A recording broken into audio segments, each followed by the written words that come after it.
이 5장은 예수님께서 38년 된 병자를 고쳐주신 것으로 인해서 유대인들로부터 외면을 받고 또 박해를 받는 그러한 상황이 발생하자 예수님께서 그 유대인들을 향하여서 질책을 하시는 말씀들로 구성이 되어 있습니다.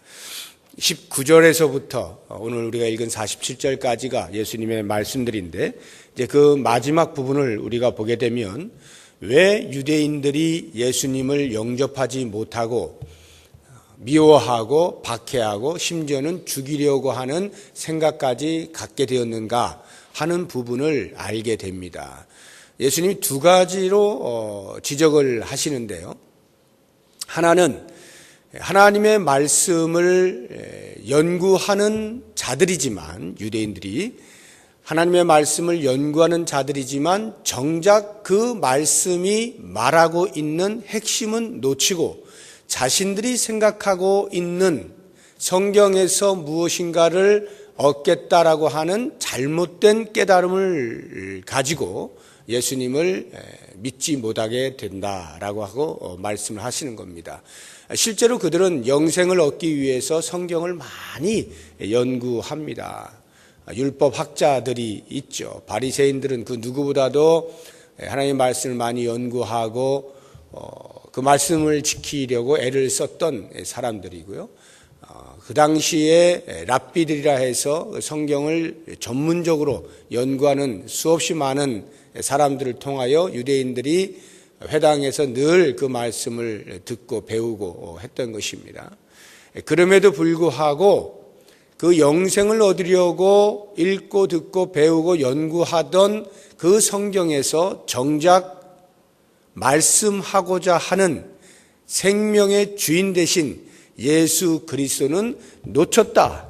이것이 예수님의 지적입니다. 실제로 사도 바울이 로마서에서 보면 유대인의 나음이 무엇이고 할례의 유익이 무엇이냐 하면서 그 유대인의 나음이 범사에 많은데 그 가운데서 특별히 하나님의 말씀을 맡은 것, 그것만큼 더 나은 것이 무엇이 있겠느냐라고 말할 정도로 유대인들에게 있어서는 다른 민족이 가질 수 없었던 하나님의 말씀, 더 구체적으로 이야기하면 모세의 율법, 구약 성경, 이것을 가지고 있었던 거죠. 그리고 그것을 연구할 수 있었던 것입니다.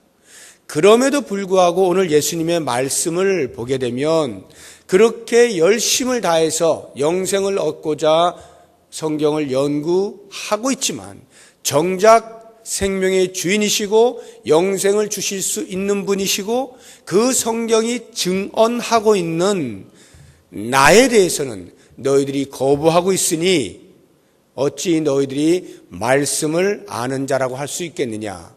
그래서 예수님의 말씀이 너희들의 마음에 말씀이 없다, 거하고 있지 않다, 이렇게까지 질책을 하고 계시는 것입니다.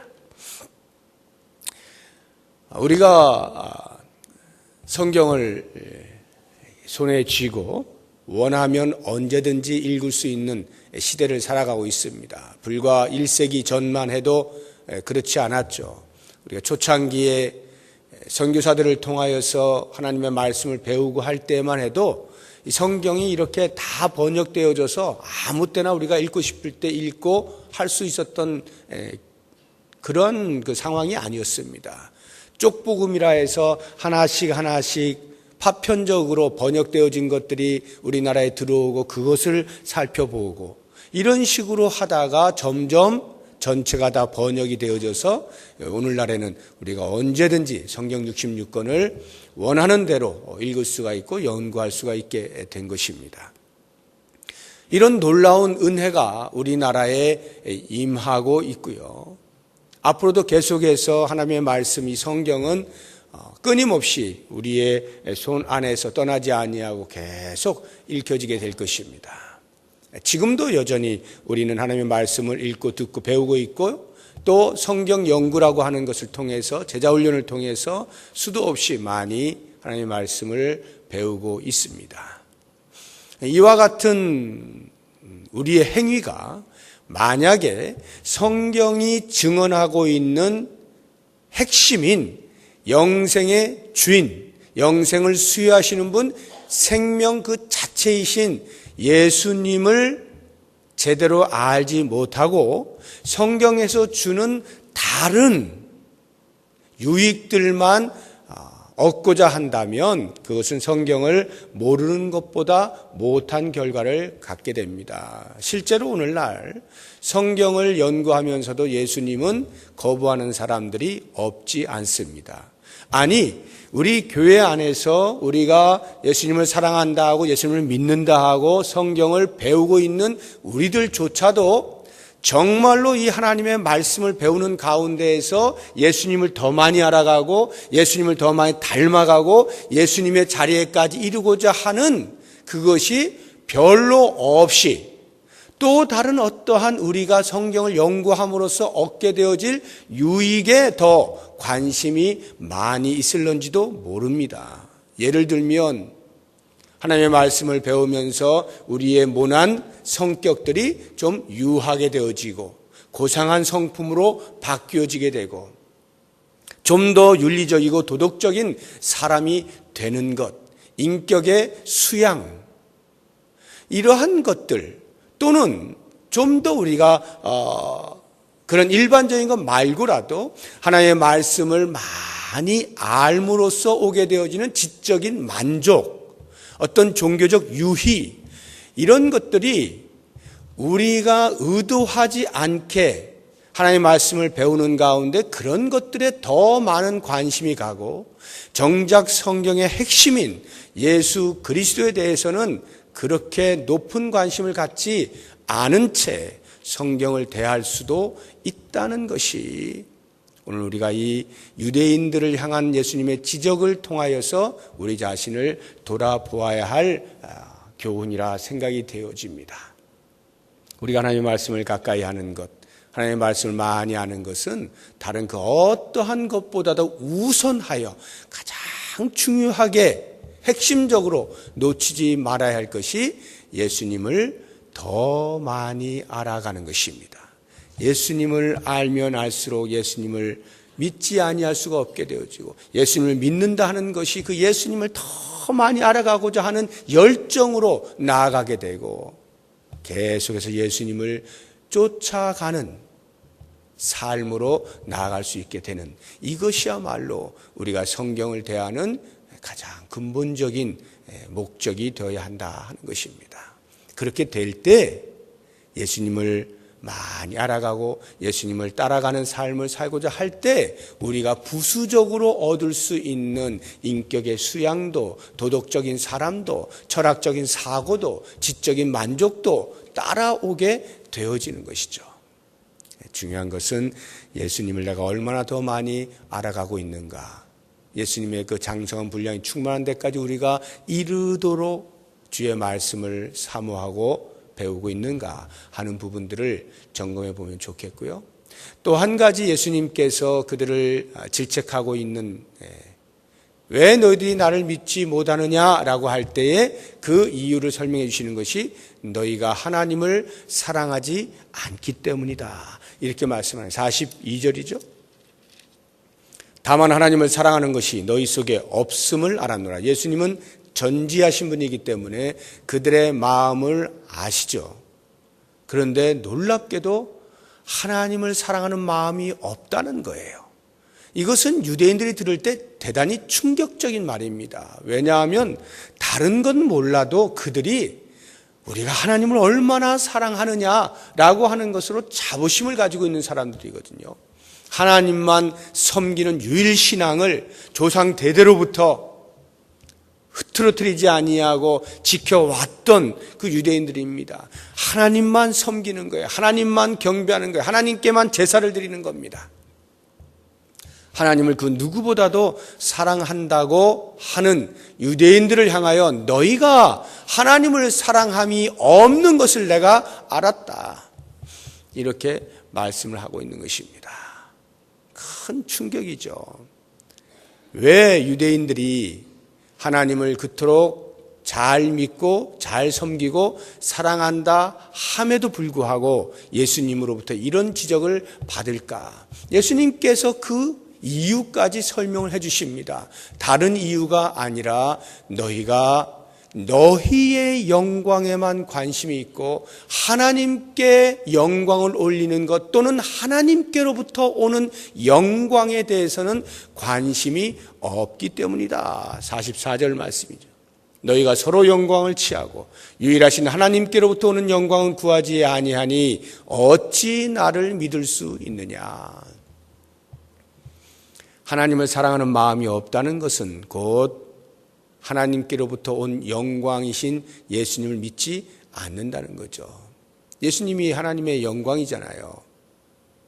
말씀이 육신이 되어 우리 가운데 거하심에 우리가 그 영광을 보니 아버지의 독생자의 영광이요. 예수님은 이 땅에 오신 하나님의 영광입니다.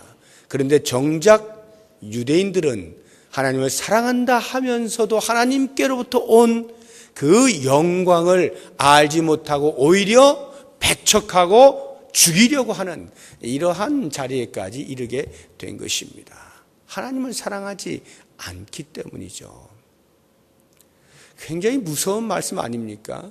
우리가 하나님을 사랑한다, 하나님을 섬긴다, 하나님을 믿는다 라고 말하고 있지만 정말로 우리가 하나님을 사랑하느냐라고 하는 것을 점검해 본다면 그것은 다름 아니라 과연 나는 나의 영광을 취하고 있는가, 나를 사랑하고 있는가, 아니면 하나님을 사랑하며 예수님을 사랑하며 예수님의 영광을 구하며 예수님을 따르고 있는가 하는 것을 보면 됩니다. 정말 우리의 관심은 어디에 있는가? 우리가 하나님을 믿는다라고 하는 그 신앙의 행위 안에서 정말 우리가 갖는 관심은 무엇인가?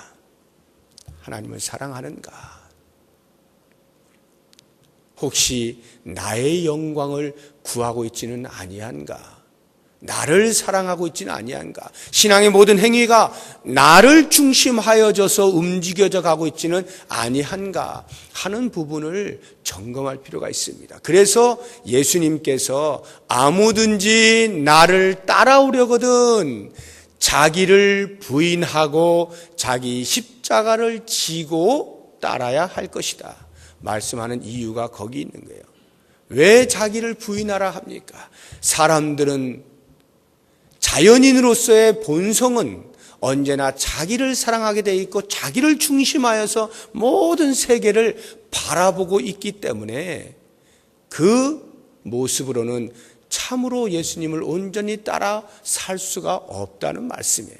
그런 면에서 자기를 부인하고 그리스도로 말미암아 새롭게 거듭난 피조물인 것들을 인식하고 이제는 그리스도와 더불어 그리스도께서 걸으신 그 십자가의 길도 그리스도와 함께라면 조금도 두려움 없이 따라갈 수 있는 자기 십자가를 지고 가는 그러한 중심이야말로 참으로 하나님을 사랑하는 행위요.